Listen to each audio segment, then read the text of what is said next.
Episode number 102.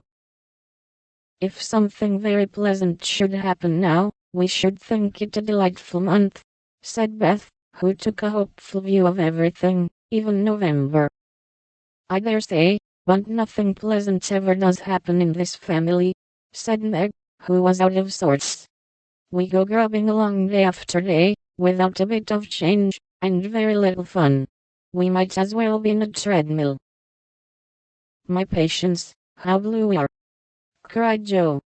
I don't much wonder, poor dear, for you see other girls having splendid times, while you grind, year in and year out. Oh, don't I wish I could manage things for you as I do for my heroines.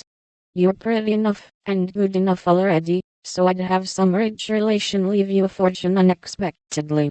Then you'd dash out as an heiress, scorn everyone who has slighted you, go abroad, and come home my lady something in a blaze of splendor and elegance.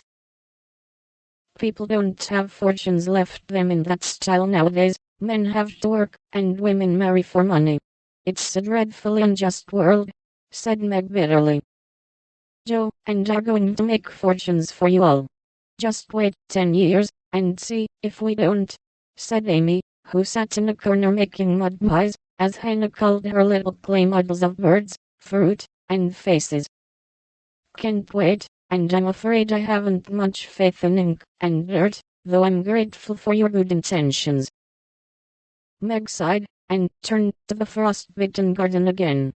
Joe groaned, and leaned both elbows on the table in a despondent attitude, but Amy spatted away energetically, and Beth, who sat at the other window, said, smiling, "Two pleasant things are going to happen right away.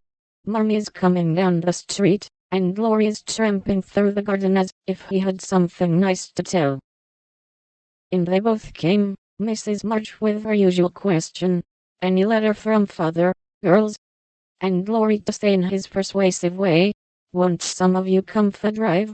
I've been working away at mathematics till my head is in a muddle, and I'm going to freshen my wits by brisk turn. It's a dull day, but the air isn't bad, and I'm going to take Brooke home, so it will be inside, if it isn't out. Come, Joe, you and Beth will go, won't you?" "Of course we will." "Much obliged, but I'm busy."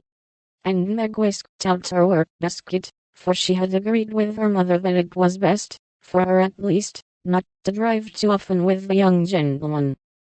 "We three will be ready in a minute," cried Amy, running away to wash her hands.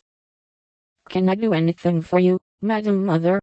asked Laurie, leaning over Mrs. March's chair with the affectionate look and tone he always gave her.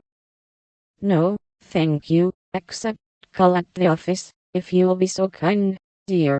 It's our day for letter, and the postman hasn't been. Father is as regular as the sun, but there's some delay on the way, perhaps."